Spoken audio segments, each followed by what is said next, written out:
იტალიის ქალაქ ტოსკანას გამოყენებითი ხელოვნების მე-11 გამოფენაზე საქართველოს საპატრიარქოს სკოლამ საუკეთესო ნამუშევრების წარმოდგენისთვის ვერცხლის მედალი და სიგელი მიიღო.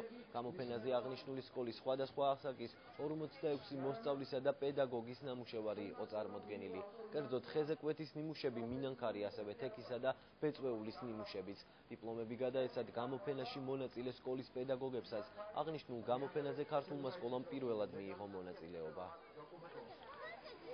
ყველაზე მეტი ამ სკოლის ნამუშევრები წავიღეთ და შედეგი იყო საოცარი, იმიტომ რომ მართლაც აიქ იტალიის სკოლების ნამუშევრების გვერდში ჩვენი ნამუშევრები იყო ძალიან განსაკუთრებული და გასაოცარი და ყველაზე მეტი მნახველი ზუსტად იქ იყრიდა თავს. აღდგომა დავხატე, ჭაობის ყვავილები გავაკეთეს, ჯვარი გავაკეთე ქართული ორნამენტებით.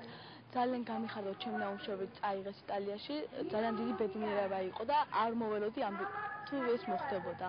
თუმცა არ მეგონა და ძალიან გამიხარდა.